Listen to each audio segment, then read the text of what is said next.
What's going on, guys? It's your average consumer, and today is Pixel Day. Is that even a thing? It should be a thing. But today, Google announced their brand new Pixel lineup, from the Pixel Slate, which is a new tablet, the Google Home Hub, which is a tablet slash Google Home, and now, of course, the Pixel 3 and Pixel 3 XL. And I'm not gonna lie, guys, they got me wanting to use this phone because of all the smart features they introduced today. And these phones are pretty much identical except for their size and battery capacity. So pretty much everything that I say will apply to both phones unless I say otherwise. But let's get the differences out of the way first. The Pixel 3 has a 5.5-inch display, while the Pixel 3 XL has a 6.3-inch display. So you got a nicer, bigger display, but it does come at a cost, guys. The XL now has a pretty deep notch. So if you're not a fan of notches, you're gonna wanna look at the 3. But both of these displays are OLED displays, so that means you're gonna get those darker blacks and those vibrant colors. That's pretty much what you come to expect from a flagship device these days. So hopefully there are no display issues like we saw last year. I definitely have my fingers crossed. And as we continue to look at the front of the phone, you'll see that there are front-facing speakers, which are supposed to be 40% louder, which is really substantial. So I'm definitely interested in hearing how those sound. And being able to actually hold this thing in my hands, I gotta say, guys, it felt really nice and premium. The back of the phone, of course, has that two-tone design that Google always goes with the Pixel, but the back is actually really smooth on the lower part. It's got like a metal feel. It's got that same finish that we kind of see with the OnePlus 6. And the device that I had in my hand today had a couple of scratches, so hopefully that's not indicative of what we're gonna be seeing in the future. But I gotta say, guys, it feels very, very nice in the hand, and it absolutely does feel premium. But as you'd expect, the presentation focused on a lot of the smart features that Google was implementing with the new Pixels, and of course, all of the cool features that they're bringing over to their new camera, which was the standout feature with the Pixel 2. And I have really high hopes, guys. The Pixel 2's camera was my favorite on any smartphone until the Pixel 3 came around. I'm assuming that the Pixel 3's camera is going to top it and become my favorite. And what I'm loving, guys, is the fact that they improved my favorite feature on the Pixel altogether, and that's portrait mode. Now with portrait mode, when you take a photo, you can actually adjust the depth. So if you want more or less bokeh, you now have the ability to control that. And you can even use that feature to change what you have in focus, which is insane because this is all happening with one camera. And where we're seeing the biggest changes with the camera is actually with the front-facing camera.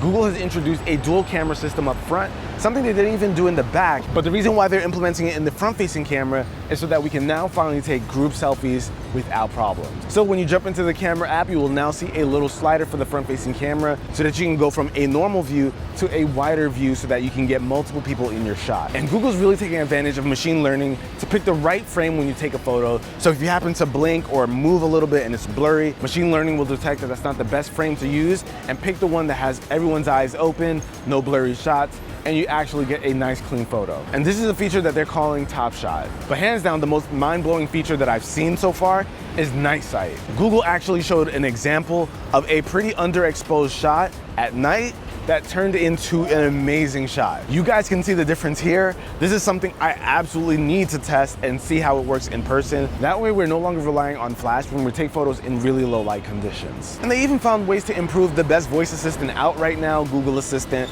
by adding some really amazing features. I got my mind blown when I saw the call screening feature.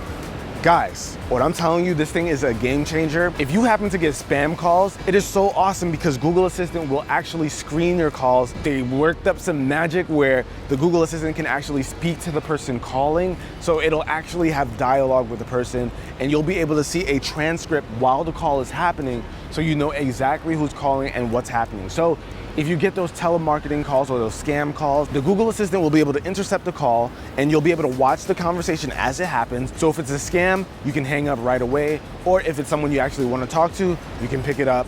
And I'm telling you guys, that is a game changer. Ari unfortunately deals with a ton of bad scam calls, so I know something like this would help her immensely. And for those of you concerned about security, Google also introduced the Titan M chip, which allows the device to be a lot more secure. There seems to be a lot of focus on protecting consumer data, and you can definitely see that in the settings, so that is only a good thing. And with the Pixel 3, you of course get that fast charging right out of the box, so 15 minutes of charging will get you 7 hours of usage, which is just an insane number.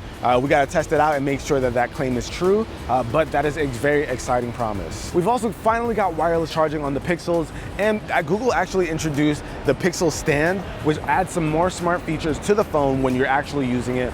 Pixel stand seems pretty cool. You can see things like your Nest cameras, see the music that you're listening to. Lots of cool features, but we'll talk more about that in another video. All right, guys, so we had to move. They're doing construction. New York is not letting me be great right now. But back to this Pixel. And the last thing I think people will appreciate with the new Pixels is digital well-being. Now, we've seen something similar on the iPhone, as well as different apps like Moment, where they allow you to know just how much you're using your phone, certain apps, how much you're picking it up, all of that kind of stuff. If you're really conscious about how much you're using your device and you want to kind of bring it to normal levels, you'll be able to use this and monitor your usage. This is of course going to be great for parents. But all in all, guys, those were all of the cool things that got added to the Pixel.